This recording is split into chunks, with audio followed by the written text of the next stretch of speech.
What's happening, fam? L.A.R. movement still moving. Book is entitled Lessons from a Non-Custodial Father at Amazon Kindle and CreateSpace. A link will be in the description box below, as usual. This video is entitled What Makes a Classic Album? Okay. I think it's a few things. One, when I think of a lot of classic albums, they had a theme. Marvin Gaye's Inner City Blues had a theme. Outkast, Southern Playalistic Cadillac Music. No. A.T. Aliens had a theme. Southern Playalistic Cadillac Music, yeah, that's kind of a theme, but Crit, King Remembered in Time, I think that kind of had a theme to it. I know. Well, I take that back. It didn't, but it's a classic. I'm going to get to it a while later. The Miseducation of Lauryn Hill, theme. Songs in the Key of Life, theme. What was it? The Secret Life of Plants, I believe. That was Stevie Wonder's album. After that, it had a theme. You know, overwhelming theme throughout the song. When it goes off, it comes back. I really like D'Angelo's Voodoo album, theme. You know, you can Kanye West. He had a triple theme basically, because remember, it was College Dropout had a theme. The theme extended to late registration, which extended to graduation, which was a theme. Same thing with Biggie to a degree. The Ready to Die, Life After Death, it had a theme to it, right?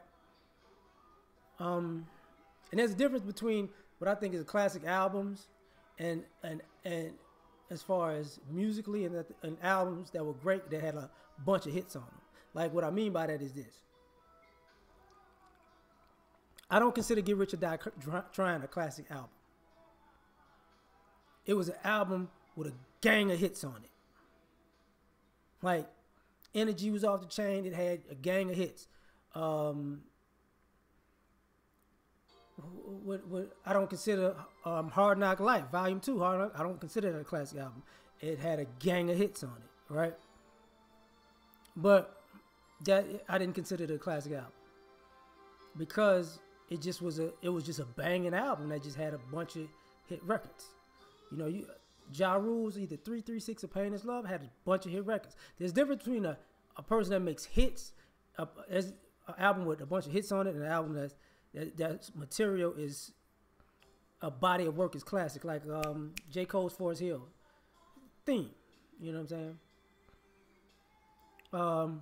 Mad City theme. You know, and it kept getting back to the theme, so that was dope.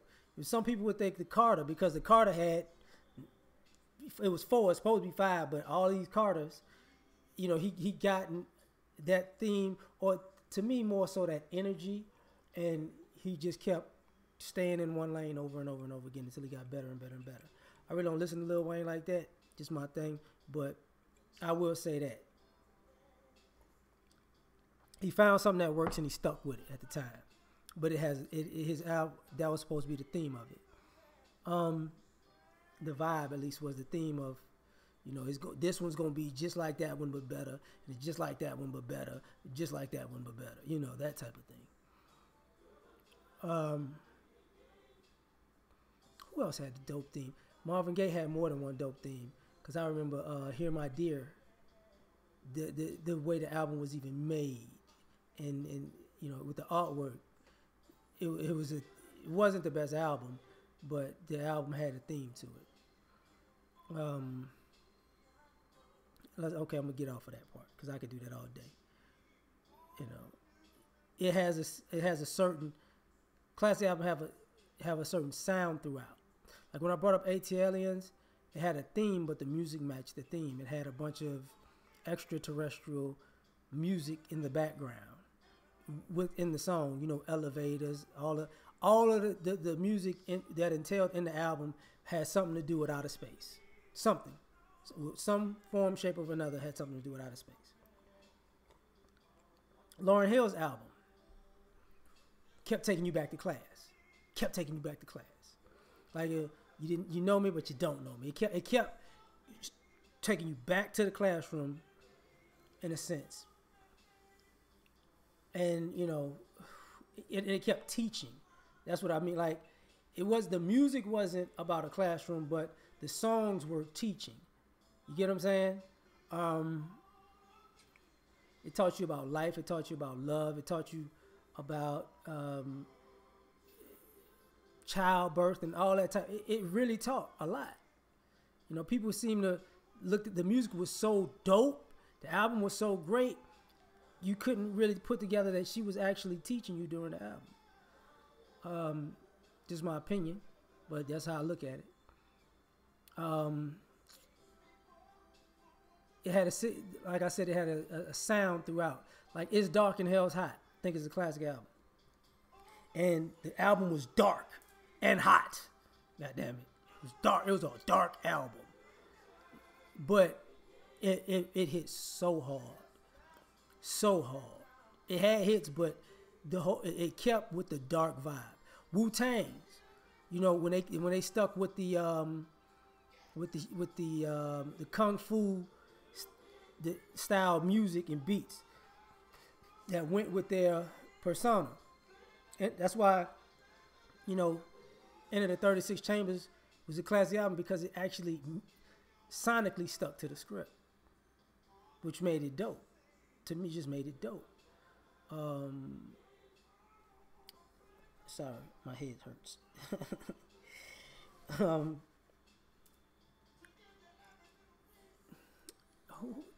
Another thing will be it was part of the sign of the times. And what I mean by that is certain albums may be timeless, but they still capsulate a certain time. Like Inner City Blues capsulates a certain time period. When people bring up Tupac, they always bring up All Eyes on Me. But really, Me Against the World was the one that encompassed everything, because it was he needed a #1 album. He had all the hits. It had a theme to it, but it encased a particular amount of time in it. And what people don't realize even about that, because all the energy was the pressure of going to jail also, right? So it was bigger as far as, I think, impact wise. Me Against the World was his biggest album for Tupac. Some of y'all be like, what? This is All Eyes on Me, Machiavelli. All Eyes on Me and Machiavelli did not have near the same impact over the years as Me Against the World. And some of y'all really don't get that. Tupac's biggest songs were spotty. I Get Around, you know what I'm saying? Y'all would think of the things, All Eyes on Me, California Love, and all that other stuff. But really, the things that Dear Mama, Temptations, Can You Get Away? Like, people who actually listen to Tupac, yeah. Actually, it's Me Against the World, Outlaw.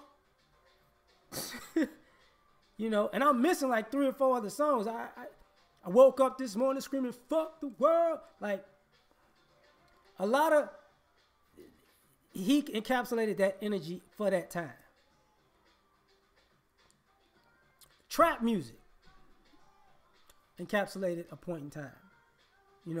Gotta say that. Classic album, because not only did it encapsulate a point in time, it turned the tide.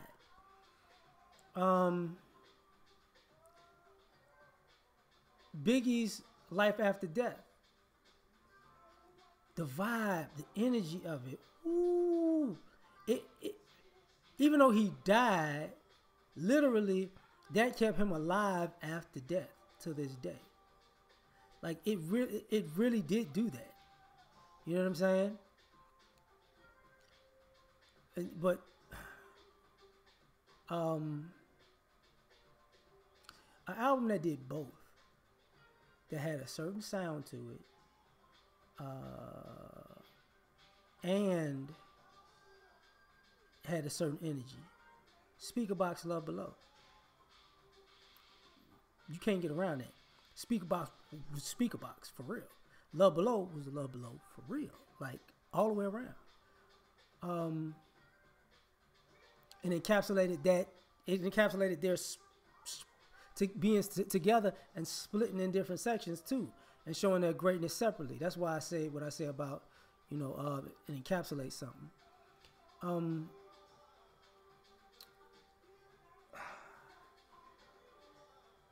Energy wise, I would say Foxy Brown's Broken Silence. I think it's an underrated classic album. I think people don't get that album enough credit. This is my opinion. It is what it is. Crit, King Remembered in Time. That is a certain energy all the way through. He's great at that. Like, he keeps his themes. Catalactica, King Remembered in Time. Even when if people like or don't like the new album, he sticks with the theme, and I respect Crit for that. And who would I say? Prince's Purple Rain encompass all that. Theme color, theme sound. It encapsulated a time period. It resonated with everybody from then till now. It just straight up delivered. And that's the other thing that makes a classic album, is when people deliver, exceeded under pressure. Exceeded your expectations under pressure would be a classic album to me. People don't, because sometimes when people make classic albums or good albums, they ask to make something better. And that shit is difficult. Could you make something better than that? Because you hear a lot of people say, man, I wish you sounded like blah, blah, blah. Like, people don't realize that you asking a tall task right there. That's like asking Jordan to put up 63 again after he put up 63 the night before. Like, you can get 64 tomorrow. It ain't that easy. But certain artists delivered. Like, Kanye West was known for delivering. Can you really top College Dropout? That damn late registration kind of hitting hard. Damn, that graduation kind of hitting hard. He delivered. I would even give credence to Maxwell, because he took such a long layoff. When he came back, people were like, you better come with something. Another person who takes long layoffs and has to deliver, not on that same level, of course not on that same level, is D'Angelo. He delivers, but the king of that was always Michael Jackson. When you went from Off the Wall to Thriller, really? Off the Wall to Thriller alone, that makes it classic. And then Bad after that makes it classic. Like, that makes classic albums to me, because he delivered under pressure. Massive pressure. And people seem to forget stuff like that. Like, there ain't too many artists. Think about the Chronic, and the time it took for you to get the first Chronic and the second Chronic, and it had to deliver. I think, like, I put Eminem in it. I think his best album was the Eminem Show. I think Slim Shady was spotty. I think Marshall Mathers LP just had 3-4 smashes on it, but that Eminem Show, that shit delivered. Really delivered. Like, don't get it twisted. Like, Marshall Mathers LP had undeniable songs on it. Like, yeah, Stan was a beast, but Criminal, that was a beast. That was a straight up beast. God damn, this motherfucker killing this shit. He was killing it. But, as far as body of work goes, he didn't really live up to the hype musically until the Eminem Show. So that's why I consider that album a classic album. But shit, I could think about a lot of classic albums right now. It took Nas a minute to I think God's Son was his culmination of that. I do have R&B albums. I'm just using hip hop for right now. But since I hit the 15-minute mark, we out.